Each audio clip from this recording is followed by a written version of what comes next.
Ameublement Tanguay en première ligne.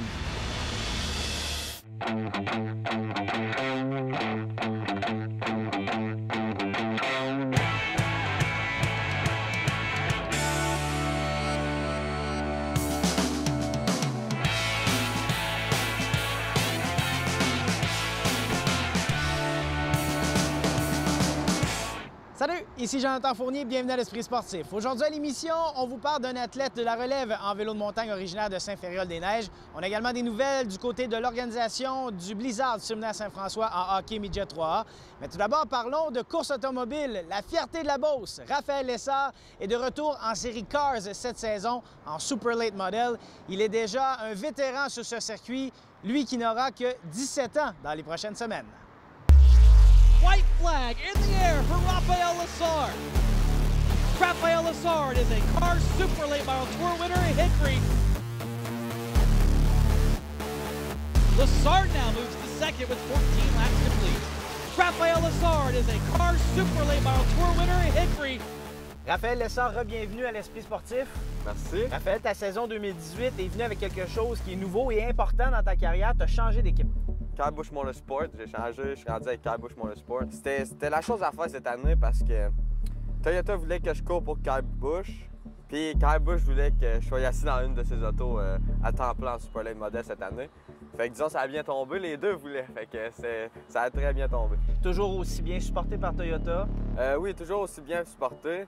Puis cette année, ça a été de l'adaptation surtout parce que une nouvelle équipe, tu sais, on travaille pas avec les mêmes personnes. J'ai un nouveau chef mécanicien, j'ai des nouveaux mécaniciens sur l'auto qui travaillent sur l'auto. But Lessard is moving forward. 8 courses de déjà disputées dans ta saison 2018, si on avait un petit peu à résumer ta saison. Bien, au début, comme j'ai dit, c'était de l'apprentissage. Ça allait quand même bien. On avait tout le temps de la vitesse, mais tu sais, il nous manquait tout le temps cette petite affaire-là pour aller chercher une victoire. Puis on virait tout le temps durant les courses, premier, deuxième. Puis là, avant la fin, on faisait une petite erreur. On manquait un petit peu sur l'ajustement. Mais comme on a réussi à l'avoir à Bristol, au Tennessee, puis c'était notre première victoire, puis ça, c'était vraiment le fun. La course tout de suite avant ta première victoire avec Kyle Busch, ça brassait un petit peu en fin de parcours avec un de tes adversaires. Comment ça s'est passé? Bien, ça brassait toute la course. Disons que ça se donnait pas de chance pendant tout. Puis là, avec 5 tours à faire, il y a un drapeau jaune. Puis à la relance, j'étais deuxième. J'ai réussi à prendre le lead et à le dépasser. On est rentré dans le virage, puis il est venu. Il était quand même 2 longueurs en arrière. Puis il est venu m'accoter, puis il m'a tassé. Fait que là, moi, j'ai comme voulu faire la même affaire dans le dernier virage. Mais moi, je me suis dit, il va falloir que je rentre fort dans le virage parce qu'ils viennent me pousser. Fait qu'ils doivent se douter que je vais venir leur tasser comme ils m'ont fait. Oh my God! He shoves him out of the way and turns. Finalement, il a pas fait ça, fait qu'il a ralenti pas mal plus que je pensais pour protéger l'intérieur. Fait que moi, j'arrivais avec de l'air, fait que j'ai sauté sur les freins, mais j'ai pas été capable de ralentir assez, fait que je l'ai à côté, puis il a spiné, puis on a fini la course. Donc, les deux, on s'est fait envoyer en arrière. Et par la suite, dans les paddocks, ça brasse un petit peu aussi? Oui, ça a brassé. Moi, mon équipe m'ont dit de rester dans la voiture. Ils sont venus pour se battre, mais mon équipe m'ont défendu, puis ça a fini que j'ai sorti de l'auto, puis je me suis redirigé vers le trailer. He is not happy with Raphaël Lessard.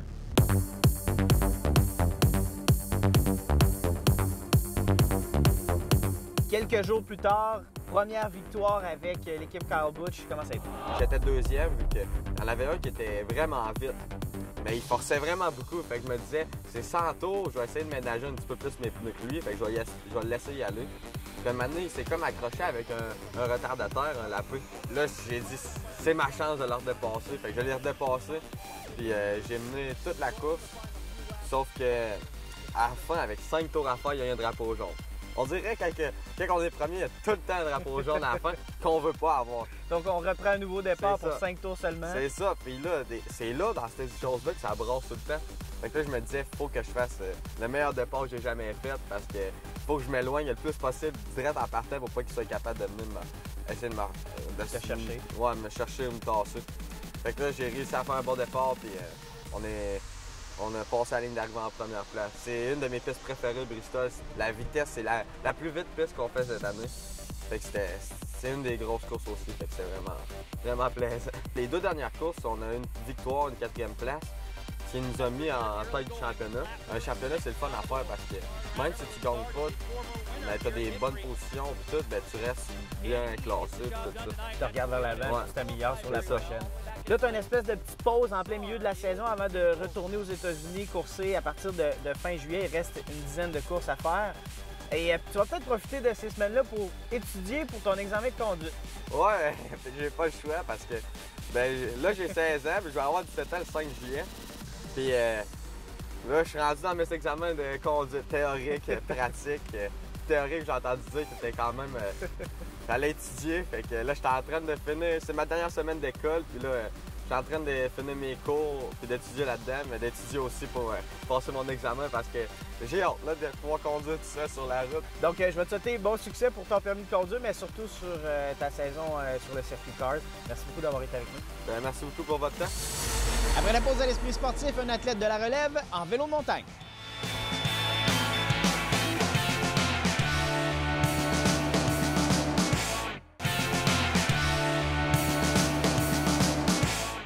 Le Vélérium arrive à grands pas, ça se tient au mois d'août au Mont-Sainte-Anne. Cette année, la compétition accueillera plus de 375 athlètes nous provenant de plus de 30 pays.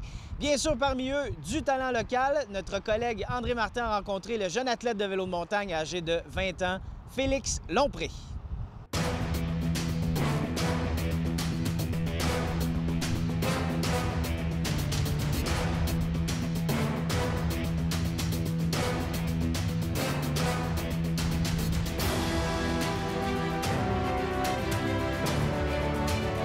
La chance, le Vélérium, ça approche dans quelques semaines à peine.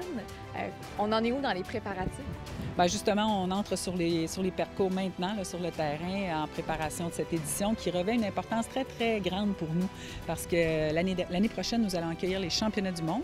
Donc, cette année, c'est Vélérium qui présente une Coupe du monde, mais ça fait déjà 3 ans qu'on attend les mondiaux de l'année prochaine. Alors, on est en dernière année de préparatifs et, bon, tous les regards sont rivés sur nous, là. Les fédérations nationales vont venir voir les parcours en vue de l'année prochaine. Les journalistes vont venir faire des topos sur le site, sur l'événement. Alors, c'est très excitant pour nous, l'édition Vélérium 2018. Rappelle-nous l'ampleur de l'événement du Vélérium. Un très gros événement et depuis quelques années, je ne sais pas trop l'engouement du vélo de montagne, mais à chaque année, on a de plus en plus de spectateurs. L'année dernière, il pleuvait à torrent et c'était bondé de monde. Je dis toujours que c'est un événement où on n'a pas besoin d'aimer ce sport-là pour apprécier l'événement. Il y a plusieurs disciplines amateurs. Il y a des spectacles de musique le soir. Donc, vraiment une très, très grosse programmation. Et tout ça entoure la Coupe du monde. Donc, 2 disciplines, descente et cross-country, qui sont là, des épreuves avec les meilleurs au monde. On parle d'environ 400 athlètes au total, représentant une trentaine de pays. Et en termes de spectateurs, on attend là, entre 50 et 60 000 spectateurs au fil des 3-4 jours là, que dure l'événement. On parle de centaines d'athlètes venant de 30 pays. Il y a des athlètes de chez nous aussi à surveiller. Bien, écoutez, on en a plusieurs, mais là, on est au Mont-Sainte-Anne. Alors, à Saint-Fériol-les-Neiges, on a le beau Félix Lompré qu'on a bien hâte de voir là, cette année. Comment ça va? Pour un athlète comme lui, à Saint-Fériol-les-Neiges, d'avoir une Coupe du monde sur son terrain, c'est incroyable pour lui. Ça lui donne la chance, justement, à très peu de frais, entouré par sa famille et ses amis, de participer à un événement de cette envergure-là. Écoutez, c'est la seule Coupe du monde au Canada. Des fois, il y en a seulement 2 en Amérique du Nord. Donc, s'il veut accumuler des points en vue de se tailler une place sur une équipe nationale, il devrait voyager partout dans le monde. Mais là, il a l'occasion de faire ça chez lui. Alors, en vue des championnats du monde l'année prochaine, cet événement-là de cet été est très, très important pour Félix. Félix, tu seras présent sur la ligne de départ au Vélérium. À quoi tu t'attends de cette compétition-là? Bien, moi, ce que je veux faire, c'est le mieux possible devant tout le monde à la Coupe du monde ici. Donc, premièrement, survivre au parcours, parce que c'est un solide parcours. L'année passée, j'ai fait 26 ou 27, je m'en souviens plus trop. Idéalement, mieux que ça. Qu'est-ce que tu aimes dans le vélo de montagne? Le vélo de montagne, ce qui est vraiment génial, c'est que c'est un sport d'endurance, comme le vélo de route, comme le ski de fond, comme la course à pied. Mais en plus de ça, il y a des aspects techniques qu'on retrouve dans les sports d'action. Alors, je trouve que c'est vraiment un beau mélange, puis ça fait un sport qui est spectaculaire à regarder. J'ai J'ai commencé le vélo de montagne vers 5-6 ans avec les cours qu'il y avait ici à base de la montagne, les enfants. En arrivant au secondaire, c'est là que j'ai commencé à faire quelques courses, à être dans le club de course finalement ici. Je me suis juste amélioré tranquillement jusqu'à où je suis finalement. J'ai fait les courses régionales, provinciales, puis le circuit canadien, puis là j'ai pu faire mes débuts en Coupe du Monde l'année passée. Quand tu es sur le parcours en compétition, explique-moi qu'est-ce qui se passe dans ta tête? C'est juste 100% rationnel et logique et comment je peux faire pour maximiser tous les aspects. Comment je peux faire pour monter plus vite, comment je peux faire pour mieux gérer mon hydratation, nutrition, parce que c'est assez long, comment éviter les erreurs, faire une crevaison, comment je peux éviter ça. C'est tout pour maximiser la performance. Félix, on peut dire que le Mont-Saint-Anne, c'est vraiment ton terrain de jeu, parce que l'été, tu fais du vélo de montagne. L'hiver, tu es un athlète en ski de fond? Oui, pas mal égal dans les deux sports jusqu'à maintenant, en fait. Alex Harvey a fait ça pendant longtemps aussi, avant de faire juste du ski de fond. Est-ce qu'entre le ski de fond et le vélo de montagne, ton cœur balance? Oui. J'ai pas pris de décision, mais c'est sûr qu'éventuellement, moi, je vais essayer d'aller le plus loin possible, finalement, dans un des deux sports. Fait que c'est sûr qu'il va falloir que je choisisse si je veux être vraiment performé à l'international.